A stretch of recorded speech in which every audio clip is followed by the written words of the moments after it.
They shot about 50% throughout the game. I think they ended there anyways. Is that just a hot shooting team, or were they doing something particular to get good looks that you would like to take away? Well, some of them were easy looks. I think we gave up 6 just kind of walk-in threes, and that was kind of a priority for us. They're going to have to work for them. We know they're going to be a volume three-point shooting team. Can we take away the easy ones? Schematically, it's a little tougher with the bigs down the floor. Takes the rolls away, takes some of the secondary actions, but it puts a lot of pressure on those smalls. And I thought we had great possessions.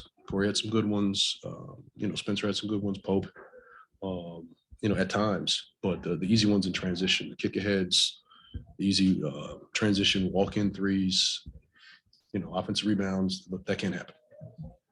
Did you happen to catch what happened at the end of the game behind the bench with the fan? I'm aware of it. I kind of at the scores table, so I turned around after I think it kind of began. To my understanding, fan or several fans were, said something that was out of line. Obviously, we had to take the high road. You just can't, indulge in that. But I think it was, a situation where something was said that was a bit over the line, and I think it got the best of one of our coaches. But either way, you have to take the high road.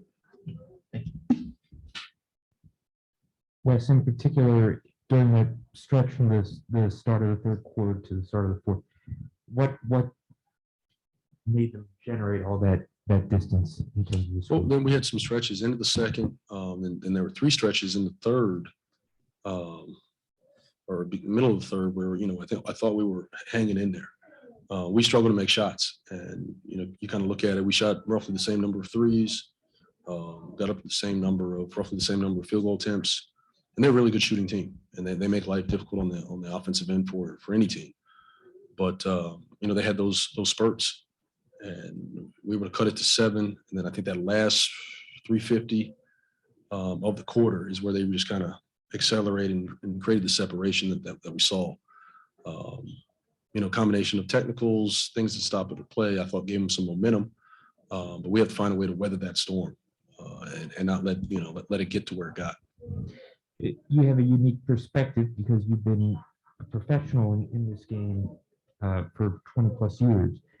Have you seen the behavior from fans courtside get more coarse through the years? I think I've seen it, happen around the league or various leagues.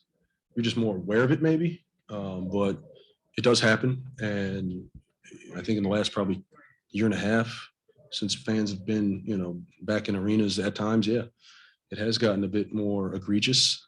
So it's difficult because you have to kind of endure some things you probably shouldn't endure. You wouldn't endure if you're in general public, but that's part of it. And you have to kind of have selective hearing at times and keep playing, keep going, go beyond that. How difficult is it to overcome 3-point shooting nights like the one you had tonight? Obviously, it's been a bit of a problem for you guys all year. It's tough. We may generate decent looks and they don't go, so it's somewhat deflating for the defense as you transition back. It's also frustrating because teams are getting similar looks and they're making them. So the message is, hey, we have to continue to stay the course. We have to continue to work on it. Obviously, it's not going to fix itself, but we can't get discouraged with how we're playing on the offensive end and the shots we're generating. So when we do get those looks and they're great, you have to encourage it. And hopefully, you breathe a little life into that. Breathe a little bit more confidence in guys to shoot those shots. But you can't just hang your head and let it affect you on the other end. The turnovers, was there a common thing? You guys have talked about how physical their defense is. Was it a result of that? To some extent, and we've seen that at times, but 17 turnovers for 20 plus points, you put yourself at a deficit against that team. They're going to take full advantage of it. So, it's another hard lesson. And at times I thought we handled their switching, pretty well. But once again, you can't play in crowds. That's part of it. You can understand how you're being guarded and space appropriately. Hopefully that allows you to, play in a little bit more space and get downhill. But if we don't, it's kind of a byproduct of, you'll see that. It seemed like your team's drive and kick game was pretty effective to generate good-looking spot-up threes. and they just didn't go in. In other words, the process was fine, but the execution wasn't. Was that your view of the game, or is that? To an extent. I mean, I think we did stagnate a little bit at times. I mean, there were also some times where, I thought we kept energy in the ball. We had great ball movement. Found secondary actions and small pick and rolls were effective. But to your point, if you don't get the payoff, really, you can say, hey, that's a great process, but it's deflating at times. In general, what do you think about your closeouts on threes? In general, I think on the season it's been decent. At times, it's lacking. Now you can look at tonight, and like I said, I think like 5 or 6 of them were in transition where they're just quick hitters. Those are preventable. The catch and shoot stuff, that's difficult. But the easy ones, you just can't happen. We know that those teams and those guys in particular, Robinson, Struess, that's how they generate easy points. So can we take that away? I thought, we've allowed some separation early, and they got going. But in general, those don't beat you. If you do the job that you're supposed to be doing. Neil. Hey, Coach, I know in the grand scheme of things, it's not all that important, but what did you see on when Denny got a technical? Honestly, I didn't think he warranted a tech. I know he was talking to me, didn't say anything inflammatory or, he didn't cuss or anything like that. I think the officials were, tired of complaining on both ends. So we got it, but you can't take that away. I just think we have to cooler heads have to prevail. We talked about it before the game. This team is very handsy. They're going to foul, more often than not, and it's not going to get called. So you have to rise above that, knowing that it's going to happen, and you can't fall into that frustration. So it's a thin line between pleading your case and advocating on your behalf. But if you're not going to, do anything, it's just. It is what it is. Those are free points. So you just have to be mindful and not fall into, that frustration. Along those lines, do you think that your team doesn't take advantage of the physicality that the refs may allow often enough? I don't know about that. I think it's just, they've been playing that way for, decades, and we're not quite there yet, as a group. A lot of it is technique based. I think you can be a lot more physical, with the proper technique. And early in the season, I thought, the fouls were a problem. In general, we've done a better job of defending without fouling. So there's some improvement in that area. But just being able to do that possession after possession, I think is important. Thanks, Coach. Last question to Wayne. Hey, Coach, how you doing? First, just wanted to get your thoughts on Corey's 20-point night. He found points in a number of ways. I mean, his cutting, offensive rebounding, even as a pick and roll player. It's something that he's continued to work on. Keeping the ball, keeping energy in the ball, and being a screener. Everyone anticipates him slipping to space to find threes, but he's mixing in rolls, which has been effective for him as a scorer or a playmaker. So just adding another layer to his game, and I think that allows him to impact in different ways. He struggled to shoot the three, but I like the threes that he generated. So I want him to have confidence in those shots and continue to shoot them. And lastly, Coach, I just noticed that you guys threw a couple of people at Bam. He had to work for that 21 that he got. What were your thoughts on the defensive effort on Bam Adebayo tonight? Overall solid. I think it's we'll live with the late contested mid-range twos. He had a couple of post-ups against the switches, some offensive rebounds, and some rolls. The pick and roll part, where he's finding it in the pocket and finishing, those are preventable. I think we got to make sure we're pulling in on the weak side and protect that paint. But, in general, I thought he had to earn it. So I was pleased with, the overall effort. Thank you, Coach. That's it, Coach. Thank you for your time. All right, appreciate it. Cruz, how do you sum up these last 9 games? You guys have lost 8 of them, and just kind of the situation your team is in right now. I think the biggest thing with us is over the past games is our effort level, and then our response. It's really tough. When you get punched in the face and you don't stand up, and I think that kind of just sums up what's kind of been going on. as soon as we hit a little bit of adversity, it's it's quite a challenge to get out of that. And in order to be a winning team, you know, you have to be, a lot mentally stronger than that. And it's something that we've lacked. So What's the process been like as you guys try to get out of that? It seems like, I'm sure you guys are trying a lot of different things. yeah, we've tried a bunch of different things, and we still have to keep trying. You just can't give up, can't just give in, and just try to end the season right now. It's very challenging, very challenging time for a lot of different people. We got a bunch of guys that are fighting for their next contract. Mentally, trade deadlines right here, so that creeps into a lot of guys' head around this time, and those challenges present itself to a different level when you're trying to play winning basketball. So just got to keep trying to figure out, and just chop wood, carry water, come in, never get too high, get too low, and just keep going. Just got to have faith. So Kyle, that level resilience was one of the hallmarks of the team early in the season, and it seems, to your point, that it has dissipated. Why is it dissipated? Why has it gone from a very high level to begin the season to the level it is now? I think the biggest thing for us is we have to get out of thinking about the individual, and we have to think about the team. What's best for the team, not what's best for myself, the next man. It's about the next man. It's about helping one another. And I think at the beginning of the season, we had that type of attitude, and it showed. Just the way we were playing and connected, especially on that defensive end of the floor.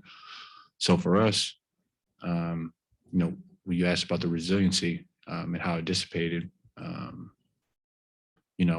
I think, in order to be resilient in a sport, a team sport, you have to think about the team first. And, right now it's really, really murky in that sense of trying to have another guy be happy for the next guy. That's what you want. And something that we need to find again. Kuz, you just mentioned it a couple minutes ago, trade deadline coming up. What are the next couple of days? You've been through this whole process plenty of times. You've been in this league long enough. What is this period like just for a team now? Is everybody kind of sits and waits in the uncertainty of what's going to happen? Yeah, it's a really, really challenging time in the NBA and in this league. I think for me, every single year I was in Los Angeles, I was in trade rumors. And my first couple of years, it was new and it's a foreign territory for you. And, naturally as a human, when somebody wants to trade you, you feel as if you're not wanted. You feel as if, the world is kind of, against you.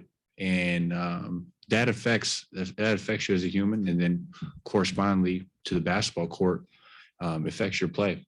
And, I've seen it. I've been through it firsthand. And, the biggest thing during this period, you have to understand, you have to be a professional at the end of the day. You still have to come into work. You still have to, figure out a way to work together, in this space, because that's all we got. The trade deadline's here. Some people may be gone. Some people may not. We may not have nothing going on. So, it's a lot of wasted energy when you put those thoughts and you let those thoughts creep inside your head. And but like I said, it's a human thing. It's a real thing, especially when you got guys that fighting for their next contract, fighting for their livelihood, fighting for a check. And it presents a tough situation when you're trying to play winning team basketball. So 3-point shooting has been an issue for you guys all year. Just how difficult is it to navigate around nights like this where you guys go 7 of 31, shoot 22% from three. It's just a challenge. It's for us, it's hard to really explain. Everyone comes in the gym, everyone works. Every single day, the coaching staff has,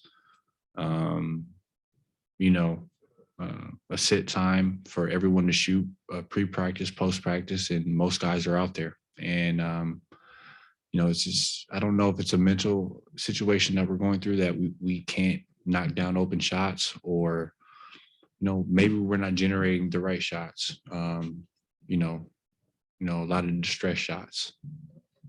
It's all about confidence and understanding and believing that you can make shots. And right now, in all season, we necessarily haven't had that belief. Believe individually that we're going to make shots. How do you feel like your on-court chemistry is developing with Rui? I enjoy playing with Rui. I want him to succeed. Every time we're out there, I'm always telling him, yo, man, be aggressive. Stop thinking. Go out there, try to score. Be aggressive, because that's going to open things up for everyone else. When we played together, it's looked pretty good. You look at, that Philly game, certain parts in the Milwaukee game, me and him can click because, playing 3-4, one of us is going to have a mismatch in the weaker defender in those spots on the wing. So, I like playing with him. He's a good kid. He listens. He wants to be better, wants to get better, takes criticism really, really well. It's never personal. And, you can tell he wants to get better. So. This was your guys' 7th straight game against top 10 defenses in the league. What do you notice going up against teams like Miami and Phoenix about how they play as a team defensively that you guys could use to apply to your own defense? I think you just said it. It's about team basketball, right? In all aspects. If you want to win basketball games and ball games in this league, you have to be connected defensively. And when you look at a team like Miami, they do a great job of plugging gaps, allowing you, not to come in the paint and score. You have to beat them from outside. They're going to switch 1 through 5.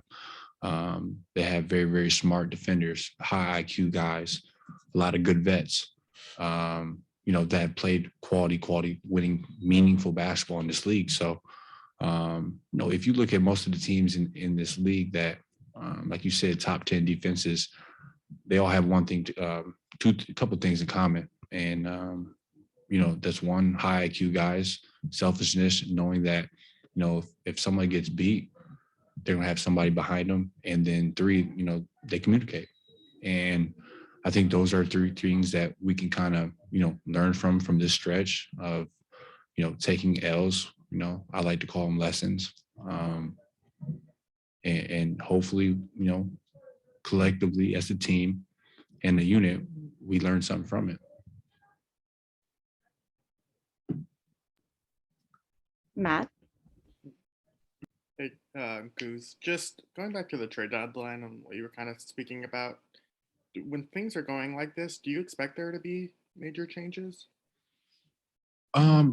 You never know at the end of the day. You just never know, what the trade market is, because you never really know until a couple hours before the deadline at the end of the day. That's why, in the NBA, you always see, a domino fall and then everything else goes. So, as a team and as an organization, not speaking in this situation, but anytime there's a trade deadline and, your organization and you feel like you can improve the team, you're going to do it 10 out of 10 times. So, that's all I can really say on that part within the deadline and Yeah, and then thinking something's going to happen. So, and then just going back to your point about the overall needing collectiveness to buy in and playing team basketball. I mean, a lot of you guys are veterans and you've come from winning pedigree as well. Why do you think that aspect hasn't clicked? Or like, are you guys not using that experience? Like, what do you think has kind of led to that?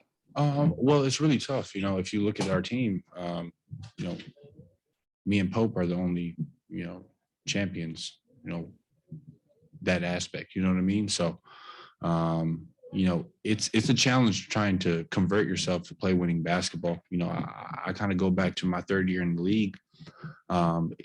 After my first 2 years, you know, we had a losing record in LA, and that third year, it was like, you know, we're trying to win a championship, and it was a challenge for me to learn how to play winning basketball. But you know, I wanted to, you know, become a winner. I wanted to learn how to play as a team and as a unit. So, you know, it's you know, you can only depend on, you know,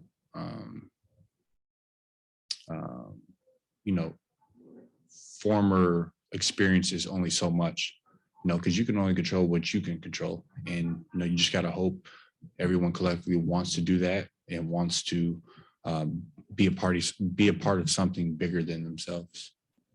Thank you. Last question, Anil. Hey, Kuz, with under 4 minutes left going into the timeout, it seemed like you and, you know, Denny had a kind of a teaching moment. I'm just curious, you know, what you saw that you maybe were trying to relay him to help him out. Yeah, I mean, anyone that's receptive of trying to be helped, I'm always trying to help people. At the end of the day, you know, when I'm still a young player. I talk like I'm a vet, but I'm really not. But you know, I had people that, you know, I came to and I wanted to get better, and then they helped me. So for me, having those type of experiences, I always want to just pave the way for people and help them out. And Denny's one of those people, Rue's one of those people, you know, that they take, you know, I wouldn't even call it criticism. It's just, you know, food for thought. And, you know, there's a play, Rue is posting, Denny cut, Rue was going into the action, and we got nothing out of it. So, you know, just tell them, you know, you have to, you know, read your cut. You have to understand, you know, the spacing and the timing of the cut. And, you know, for him, he's a great cutter. He's a very, very smart player. And, you know, he's got a bright future. So. Thanks, Kuz.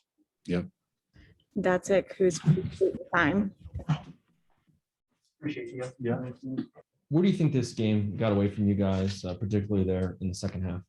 I mean, they just shut the lights out, honestly. You know, whether we had a hand up or not, whether, you know, they were moving or not, it just seemed to go in. So sure, there's a lot of things we could have cleaned up defensively, but at the end of the day, when they're putting the ball in the hole like that from deep, it's hard to stop. How about your guys' own three-point shooting? You know, it's been something that has been an area where you could improve probably all season long. And just how difficult is it to get around a shooting night like this, where you guys have had probably far too many of them? Yeah, it's hard. It's really hard, especially when you make the right play and you get guys a wide open shot. I mean, including me. My shooting performance was, you know, unacceptable on my standards. I can shoot the ball, and I need to shoot the ball way better than I did tonight. And, you know, guys are working hard to get me open, and when you don't come through, it stinks, sucks. But that's part of the game. It's part of the process. And you know, if we keep shooting, we have enough talent. We have more than enough talent on this team that we can shoot, you know, with really high numbers. I know you missed some shots that you would have liked, but still, pretty good game in the scoring department for you. What do you think outside of those shots that you missed? What was working for you so well? Yeah, just finding other ways to have an impact, whether that's offensive rebounding or cutting or, you know, sprinting the floor. I got one to go tonight, and that felt really good. So I'm going to try to build on that and, you know, just keep playing hard. You know, doesn't matter what the score is, what the outcome's going to be. All that matters is, you know, how you play. And if you're down 30 or you're down 5, it shouldn't dictate how you play. So try to, you know, let that speak in my game tonight and, you know, play as hard as I could no matter what. How do you feel about your overall progression, just overall throughout the season? Oh, I feel great. I mean, the credit goes to everybody else in the locker room helping me, you know, making me comfortable, you know, in my own skin, make me feel accepted and welcomed. And, you know, just natural to be comfortable around these guys. So They breathe confidence into me, and I'm really happy with the way that I've progressed, and I'm feeling better and better each week from now to the start of the season. What was your vantage point on the? It seemed like there was an incident between the coaching staff, maybe, and a fan toward the end of the game there. I didn't see it. Just saw everyone kind of looking over and saw some bodies kind of clustered together on the sideline there, but didn't see anything happen. I don't even know how it started. Is this from Rui? Yeah, this is from. How are you feeling after that? Oh, I feel fine. Like it's just there's like a mesh kind of on the top of his shoe, and so it's more of like a burn that's scabbing over right now. But to the touch, my nose feels fine. How do you feel like your on-court chemistry is developing? Yeah, it's getting. I mean, it's definitely high already, and it's getting better each game. I mean, he hit me on a cut, and I finished with a layup earlier in the game, and he's kind of getting a feel of where I'll be, and I'm getting a feel where he will be. At certain times on the floor, and we've had years of experience together, and each time we get out there on the floor together, the chemistry only gets stronger. Other than the kick, could go without that one. Last question to Neil.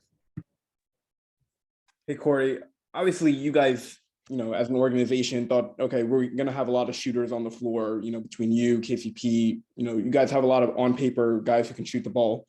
I don't know if demoralizing is the right word, but does that build up and kind of have a snowball effect when just multiple times throughout the season, you guys unfortunately have shooting nights like tonight? I mean, no. We see what Pope and DB and Brad and Spencer and everybody down the line can do in practice. Everyone puts work in. Everybody, gets their butt in the gym and works their tail off, on this team. So just because things don't fall, during the games, thankfully we play, in 3 days or in 2 days, or we have a back-to-back to fix it. And, while, it has its moments, it's not like it's guys who shouldn't be taking those shots. It's everybody has earned the right to shoot. And I have the most confidence in anybody who takes a shot. And I'm pretty sure that goes for the rest of the team. Thanks, Corey. Last question to Felix. All right. First off, I want to say good evening. Hello. And of course, this is obviously a tough loss for the team, but there was a bright spot in the tough loss. Of course, the Wizards were able to outscore, or you all were able to outscore Miami in the paint by a significant margin. So I just wondered how you think the team can capitalize from that, how they can capitalize from that strength and see how it can translate into success elsewhere.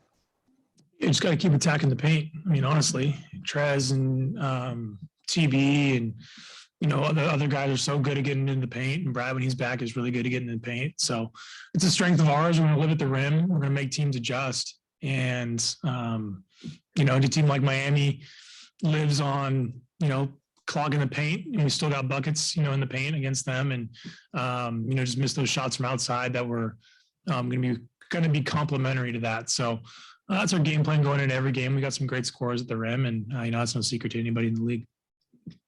All right. Thank you very much. That's it, Corey. Thank you. Cool.